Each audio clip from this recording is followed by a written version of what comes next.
अस्सलाम वालेकुम my YouTube family. उम्मीद है आप सब खैरियत से होंगे। अब हम देखेंगे दूसरा एंडो मेम्ब्रेन सिस्टम को ही हम कंटिन्यू कर रहे हैं। पहले हमने एंडोप्लाज्मिक रेटिकुलम पढ़ा था, अब उसके बाद हम देखेंगे गोल्जी कम्प्लेक्स या गोल्जी अपरेटस। तो इसको डिस्कवर किया था कैमिलियो गोल्जी ने 1898 में। इसकी क्या है, इसके अंदर क्या होता है कि यूकैरियोटिक सेल्स के अंदर स्मूथ मेम्ब्रेन्स का एक सिस्टम होता है, एक अपरेटस सा बना हुआ होता है, जो क्या होता है कि स्टैक हुए होते हैं फ्लूइड फिल्ड जो है ना, वो सैक्स होती हैं जो स्टैक होती हैं, यानी कि उनका एक क्लस्टर सा बना हुआ होता है। तो वो मौजूद होती हैं किसके अंदर, यूकैरियोटिक सेल्स के अंदर, जिसे हम कहते हैं सिस्टर्नी। और ये सिस्टर्नी ही मिलके बेसिकली क्या कर रही होती हैं कि गोल्जी कॉम्प्लेक्स बना रही होती हैं। तो ये सिस्टर्नी बेसिकली कैसे बनती हैं, हम फॉर्मेशन देख लेते हैं। ये सिस्टर्नी है क्या, कि हमने पहले कहा कि एंडोप्लाज्मिक रेटिकुलम जो है उससे जो भी चीज़ें बनती हैं वो आगे फ़र्दर मॉडिफिकेशन के लिए या फिर आगे फ़र्दर ट्रांसपोर्ट के लिए कहाँ आती हैं, गोल्जी अपरेटस के अंदर आती हैं। तो वो गोल्जी अपरेटस या गोल्जी कॉम्प्लेक्स में आने के बाद क्या होंगी कि वो जो वेसिकल्स उसमें से आए हैं ना, वही इसको गोल्जी सिस्टर्नी जो इसकी है ना उसको बना रही होती हैं। तो ये क्या है, cisternae are continuously form by fusion of vesicles which are probably derive from endoplasmic reticulum. यानी ये उन्हीं वेसिकल की फ्यूजन से मिलके बनता है जो कि एंडोप्लाज्मिक रेटिकुलम से निकल रही होती हैं। अब इसके दो तरह के फेस हैं, यानी इसके अगर हम स्ट्रक्चर को देखें तो उसमें क्या बेसिकली आती हैं, फेसेस हैं इसके दो तरह के, एक फॉर्मिंग फेस और दूसरा है मैच्योरिंग फेस। एक फॉर्मिंग फेस क्या होगा, outer convex surface, convex surface होती है फॉर्मिंग फेस, इसलिए हम इसको कह रहे हैं कि ये मतलब फॉर्म कर रही होती है, बना रही होती है, वहाँ से बाहर वाली साइड है इसकी। Maturing face inner concave surface है ये, जो कि क्या करती है, मैच्योर होती है, मतलब मैच्योर इन द सेंस कि जो भी बन रही होती हैं चीज़ें उनको मैच्योरिंग फेज़ में लेके जा रही होती है। फॉर्मिंग फेस ने क्या करना है कि वहाँ उसने जो भी वेसिकल आ रहा है उसको इसने फॉर्म करते जाना है, यानी ये ये जो गोल्जी अपरेटस है एंडोप्लाज्मिक रेटिकुलम से वो वेसिकल्स पकड़ता जा रहा है और वो फेसेस आगे उसके नई फर्दर फॉर्म्स बनाती जा रही है। और मैच्योरिंग फेस क्या है, जो कंप्लीट बन चुका है इसका फेस इनर साइड है, जिसने आगे फर्दर अब मॉडिफिकेशन करके फिर अपने वेसिकल्स बर्ड ऑफ करने हैं, वहाँ से निकलेंगे और वो फिर ट्रांसपोर्ट करेंगे। तो ये फॉर्मेशन ऑफ सिस्टर्नी कैसे होती है कि the cisternae breakup into vesicle from the maturing face, यानी सिस्टर्नी जो है वो टूट के बनते हैं किससे, मैच्योरिंग फेस से। जो सिस्टर्नी है ना, ये वेसिकल किस तरह बनाती हैं कि जो इसका मैच्योरिंग फेस है, यानी हमने कहा कि जो मैच्योरिंग फेस था वो कौन सा था, इनर कनकेव सरफेस थी, जो कि क्या कर रही होती है, आगे फिर उससे वेसिकल बर्ड ऑफ होते हैं। तो ये मैच्योरिंग फेस टूटती जाती है, फॉर्मिंग फेस पीछे से बना रही होती है उसको, गोल्जी अपरेटस को, वेसिकल्स किससे पकड़ पकड़ के, एंडोप्लाज्मिक रेटिकुलम से। और जो मैच्योरिंग फेस है वो मतलब चीज़ों की मॉडिफिकेशन करने के बाद खुद क्या करती है, जो उसका आगे वाला मैच्योरिंग फेस होता है वो दोबारा वेसिकल में कन्वर्ट होता है, गोल्जी अपरेटस के ये वेसिकल कहलाएंगे। उससे फिर आगे जो मटेरियल है वो ट्रांसफ़र होगा कहाँ, आगे फर्दर जहाँ भी उसकी ज़रूरत है। तो इसको हम एक्सप्लेन मज़ीद करते हैं किस तरह, डायग्राम के थ्रू, फिर ज़्यादा अच्छे तरीके से समझ आएगी इसकी। अब इस लाइन में उन्होंने हमें क्या बताया कि जो होल स्टैक है, यानी कि जो भी एक वहाँ पे वो जो स्ट्रक्चर मौजूद है उसके अंदर बहुत सारे सिस्टर्नी होते हैं जो कि क्या कर रहे होते हैं, मूवमेंट करा रहे होते हैं मटेरियल की from outer to the inner face. यानी इनर क्या, आउटर क्या था, फॉर्मिंग फेस था, वहाँ से मूवमेंट कहाँ हो रही होती है, इनर फेस में हो रही थी। एक तो वेसिकल की इटसेल्फ भी हो रही है कि वो फॉर्मिंग फेस से मैच्योरिंग फेस में आ रहे हैं, बनते जा रहे हैं, फिर वो फॉर्मिंग मैच्योरिंग फेस फिर टूट रहा है वेसिकल्स में, तो वो फॉर्मिंग फेस वेसिकल्स मिल के मैच्योरिंग फेस बना रहा है, मैच्योरिंग फेस फिर टूट के आगे फर्दर वेसिकल में मटीरियल ट्रांसपोर्ट कर रहा है। तो नंबर ऑफ़ सिस्टर्नी कितने होते हैं, एक स्टैक में 3 to 7 हायर एनिमल्स में होंगे, और लोअर एनिमल्स के अंदर कितने होते हैं, अप टू 30 उनमें, यानी ज़्यादा होंगे एज़ कम्पेयर टू दूसरे एनिमल्स जो हायर एनिमल हैं। अब इसके फंक्शंस क्या हैं, इसने सेल सेक्रीशन में हेल्प करना, जैसे हमने पहले ही बात की उसमें भी की थी कि वो मटेरियल्स बना रहा होता है, सेल सेक्रीशंस जो हैं वो ये सेक्रीट करवाता है।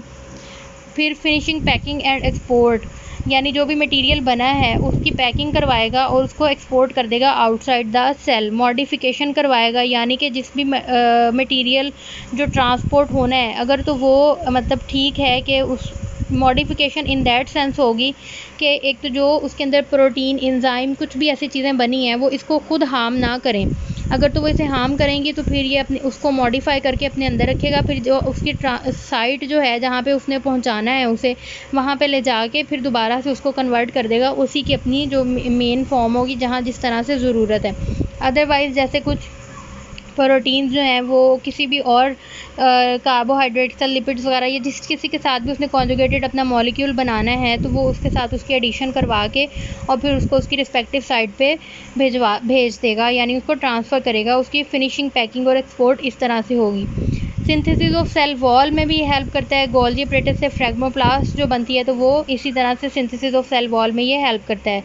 प्राइमरी लाइसोसोम बनाने में भी गोल्जी एपरेटस का हाथ होता है, यानी गोल्जी एपरेटस जो है वो इसमें हेल्प आउट कर रहा होता है इसकी, यानी जो इसमें से बर्ड निकल के जा रहा है तो वो ये प्राइमरी लाइसोसोम के तौर पर एक्ट करेगा और उसके बाद फिर फर्दर आगे सेकेंडरी लाइसोसोम बनता है, यानी मेन लाइसोसोम बनने की जो एक वो है ना, ये क्या कहते हैं, उसको हेल्प आउट करता है। तो वो क्या है, गोल्जी एपरेटस हेल्प आउट कर रहा है। इसीलिए हमने कहा कि ये जो एक एंडोमेम्ब्रेन सिस्टम है, ये इस जो एंडोप्लाज्मिक रेटिकुलम भी था वो सपोर्ट भी प्रोवाइड कर रहा होता है किसी भी सेल को। तो इसी तरह सेम गोल्जी एपरेटस भी इसी में इन्वॉल्व भी होगा।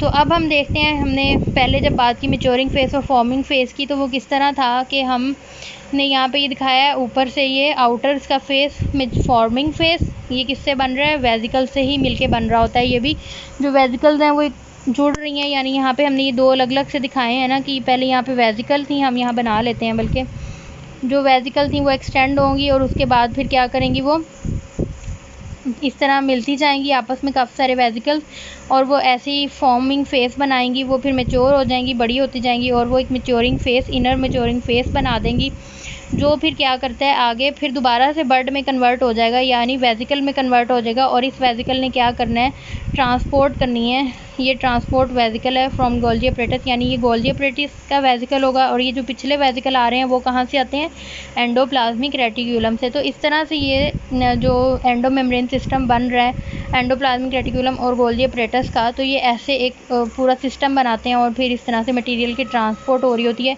इन वेजिकल के थ्रू होती है, जहाँ पे भी जो चीज़ें चाहिए उनकी मॉडिफिकेशन करके, उनकी फिनिशिंग और पैकिंग करके, तो ये यहाँ से आगे फर्दर ट्रांसपोर्ट होते हैं जिस भी रिस्पेक्टिव साइट पे ये मौजूद हों, जिनके लिए ये ज़रूरी हैं जहाँ पे जाना, तो ये चीज़ें इस तरह से वहाँ पे पहुँचा दी जाती हैं।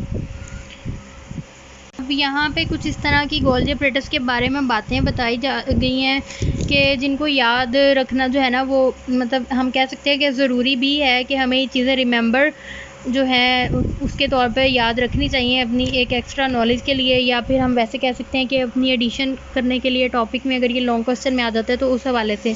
हमने पहले बात की कि गोल्जी एपरेटस जो है वो किस चीज़ में इन्वॉल्व होता है, सेल वॉल में, तो इसी तरह न्यू प्लांट की सेल वॉल बनाने में भी हेल्प करता है।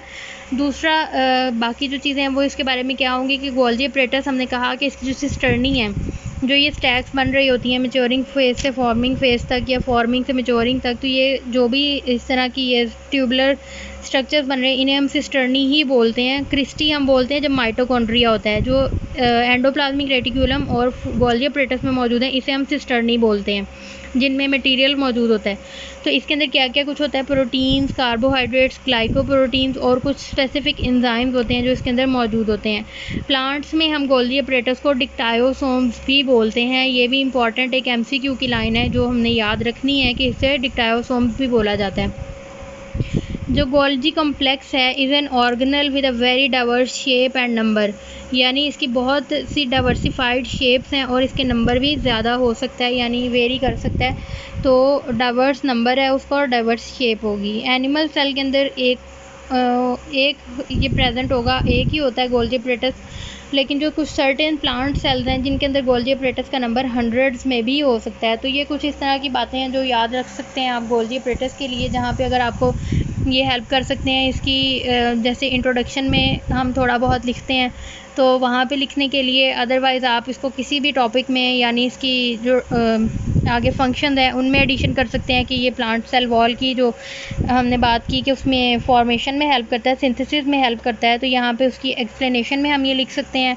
अदरवाइज़ बाकी चीज़ें इसकी ऑलमोस्ट फंक्शन में आ जाती हैं। ये नंबर वगैरह इसका है, इसकी तो हम अलग से हेडिंग भी दे सकते हैं इन दोनों को मिला के कि वो डाइवर्स इन शेप और नंबर है, और उसकी नंबर एनिमल सेल में 1 होता है और जो प्लांट्स हैं उसमें ये हंड्रेड्स में भी हो सकते हैं।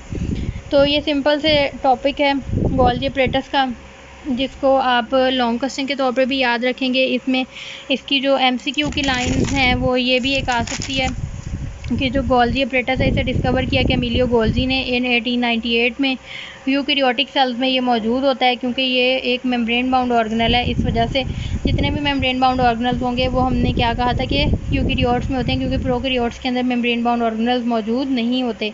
तो इसके कितने फेसेस हैं, कौन कौन से हैं, मैच्योरिंग फेस कौन सा होता है, कन्वेक्स कनकेव, ये याद रखनी है चीज़ें, क्योंकि ये भी MCQ के पॉइंट ऑफ व्यू से इंपॉर्टेंट है। तो और ये कहाँ से मिलके बन रहा होता है, एंडोप्लाज्मिक रेटिकुलम इसे बना रहा है। तो ये सारी चीज़ें इसकी याद रखने वाली हैं, इंपॉर्टेंट हैं, क्योंकि इन्हीं को ही थोड़ा सा ट्रांसफॉर्म करके जो है वो डिफरेंट टेस्ट वगैरह में और इस तरह की चीज़ों में पूछ लिया जाता है। तो आपने इसे अच्छी तरह से ध्यान से याद करना है। Thank you so much. अल्लाह हाफिज़।